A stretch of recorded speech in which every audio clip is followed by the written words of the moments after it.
Good afternoon, everyone, and I'm here on behalf of both MMA, where I have the privilege to be a board member, and also representing Google. Before I begin, a very quick question to all of you. What percentage of data, the world's data, is actually generated in the last couple of years? Any guesses? What percentage of the world's data is generated in the last 2 years? Give me a number. 70, 35, 85, higher, think big. Yeah, it's 90%. So 90% of the world's data is generated in the last 2 years.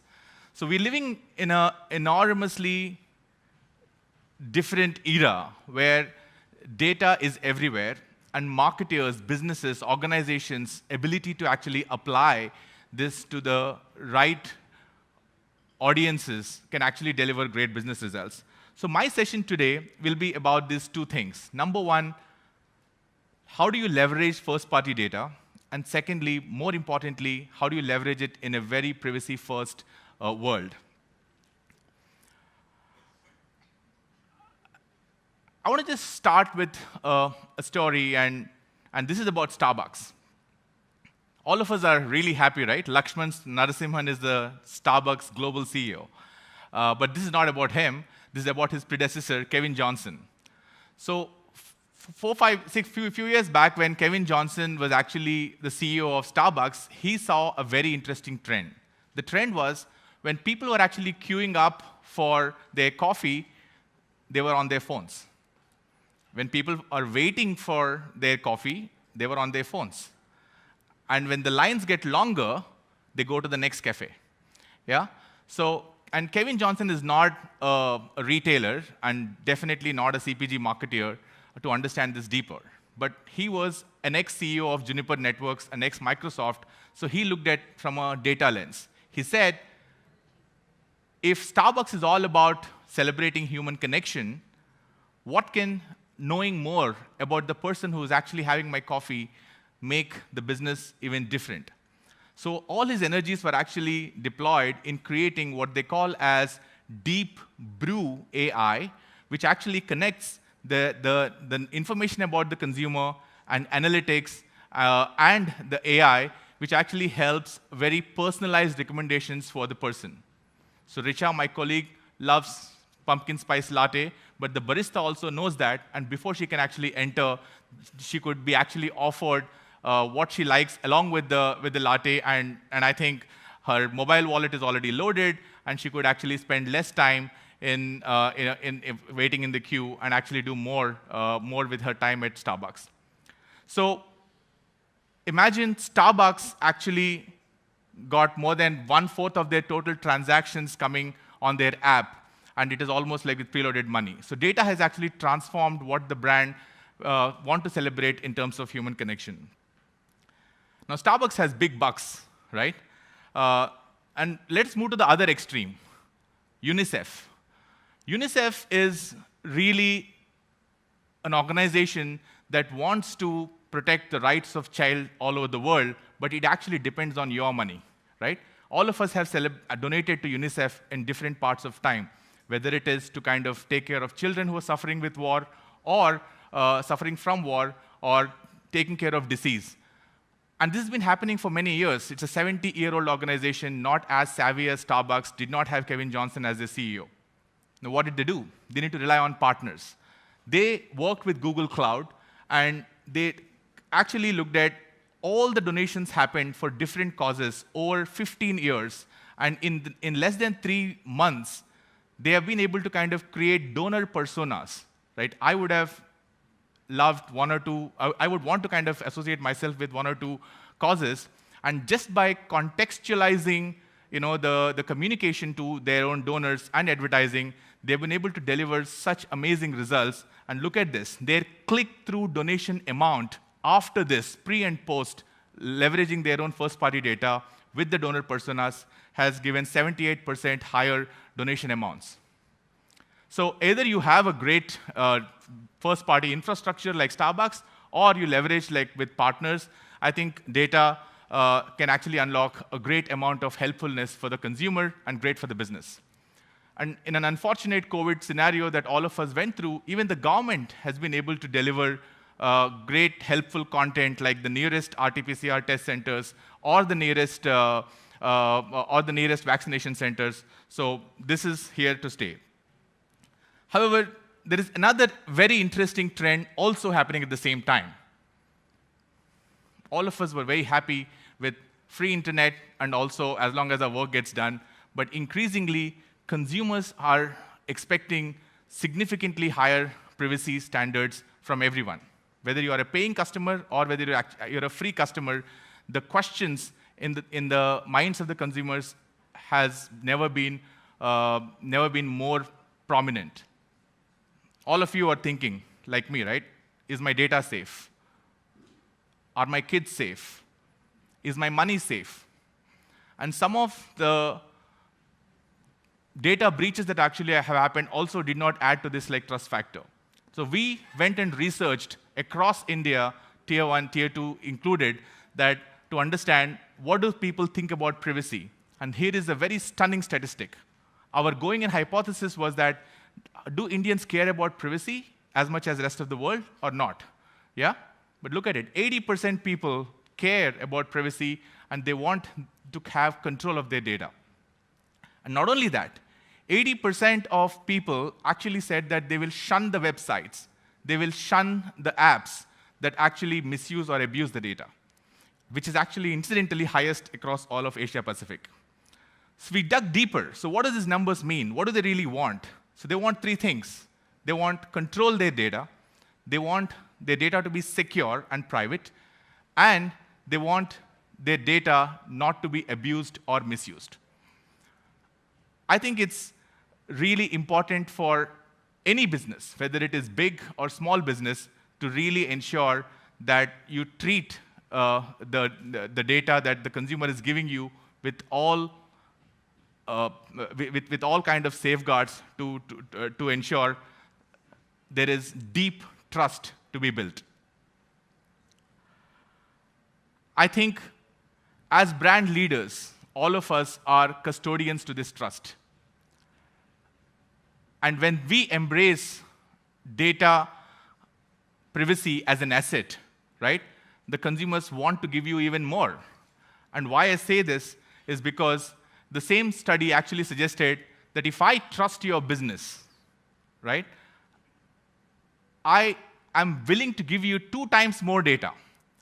I'm sure all of you have been buying stuff on all these marketplaces, and they're asking you, hey, are you buying this for your wife, or are you buying this for your, for yourself, and hence, but you might question, hey, why are they asking all this data? But at the end of the day, if you trust the platform and you share, their recommendation engine will actually get significantly better, and you expect that to be valued.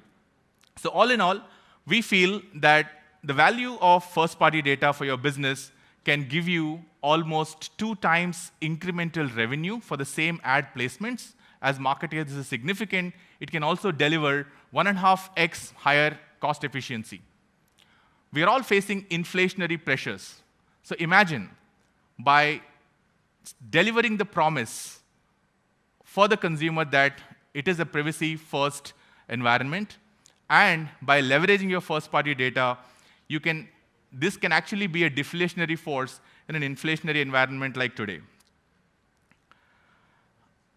And why this is important is because we all love the open internet, and as someone who actually believes that privacy and performance can coexist, your ability to kind of build infrastructure, infrastructure for a privacy-first world and leveraging your first party can actually make sure that an open ad-supported web will work for everyone.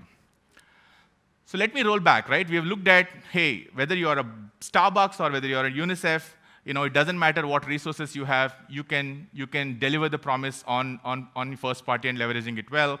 You understood why first party is super important and why privacy is super important no matter which business you are actually part of. So after the why and what, we look at the how to really start this journey. And my attempt over the next few minutes will be to kind of share with you a framework on how Google thinks about it, and then bring it alive using an example so that you can relate to it much deeper. First, this framework is called Build, Measure, and Activate. You need to build a direct relationship with your customer based on responsibly gathering first-party data. What data do you collect, how you store, how you protect are very important considerations. I want you to question whichever business you are part of, how you're doing all these three things responsibly. The second is how do you link your measurement systems to make it more actionable, flexible, and accurate, so that they're connected back to your digital marketing efforts, and so whether it is ML can actually be applied on them to kind of get right insights. And the third is how do you drive business objectives and use as much automation as possible, because that, to me, is a sure shot way to deliver great business results. And let me use 3 examples to bring alive this framework. The first one is building, right? FMCG is considered the last bastion for first-party data. I come from FMCG. Who would want to know, who's going to buy your shampoo, right? Like, I don't want to know. I just want to broadcast my messages. Some people are in the market, and they will actually buy.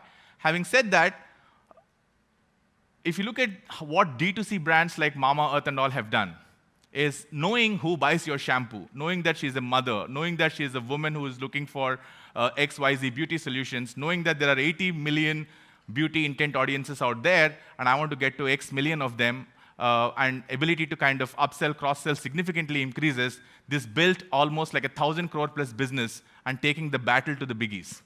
So whether it is in the personal care, and this is an example of Pepsi, and in the interest of time, I'm not going to share a video, but please look it up. Pepsi uses Google Marketing Platform to create a data infrastructure and doing many programs to kind of get consent from the users across many of its beverages and snacks. They believe that moving from broadcast world to a more consumer-centric world requires them to apply this periodically, and they're seeing increasing sales lift whenever they do it, and 2 to 3 times improvement in ROI across campaigns.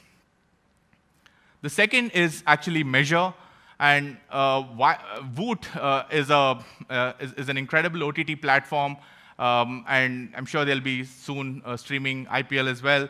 But the question is that when Woot was spending a lot of money acquiring customers, right? OTT is not an easy game, so you spend a lot of money to acquire customers. But there's another problem statement was that how do you retain the customers and then avoid the churn? That was a bigger problem for Woot at that point in time. And if you look at what Woot has done is they have looked at people who are more likely to kind of churn, and looked at their viewing patterns, looked at different set of cohorts, and applied and leveraged ADH. It's called Ads Data Hub from Google to be able to kind of deliver customized user experience, driving better discovery of the relevant content, when they are on the platform, and at the same time leveraging their advertising to kind of check what percentage of retention has been happening because of this. So Woot, by combining their first party and ADH, have been able to look at 10 billion plus data points, and this actually experiment got almost 35% lesser churn over time, and which is huge for an OTT platform. So, and last but not the least, activating this information is even more important. We have Sujit in the audience. I saw him at least. So ICICI Lombard is an incredible case study of actually looking at it. For all you know, the India's e-commerce ecosystem, they're less than like 5-6% of commerce is actually online, but 90-95% of all commerce is also offline. Insurance is one sector where a lot of offline leads are actually lying in their CRM, while they have also a thriving D2C business on the other side. So how do you marry this online and offline worlds? Again, ICICI Lombard gone one step further and automated their entire search campaigns, which means that what they were able to really brilliantly do is they've been able to give a lead propensity score for every person who is actually approaching the company, either online or offline. And given that score is actually applied to the way search works for those advertisers, and it's almost like an autopilot. And when they did this entire automation-led led activation, look at the stunning results. Imagine this becomes your best salesman, right? 3 times better return on ad spends, 50% lower cost per sale, and 17% higher quote to sale ratio. So this potential applying automation and machine learning and knowing which are the most likely people who are going to convert can increase your ability to kind of deliver fantastic growth. So with that, we looked at the why first party and privacy first internet matters. We looked at what are the benefits that Indian users seek, and when you deliver that trust, they are able to they want to give you like more, but you have to have a value exchange to commensurate that commitment that the consumer is making. And lastly, we looked at the framework of build, measure, and activate if you have to start your journey right from scratch. I just want to leave with the last quote, and this is one of my favorites right here. 1 gram of your own data is more valuable than a ton of common data. And this is from Google's first engineering director. And as a company, you understand that in God we trust, rest, bring me the data, right? So thank you so much.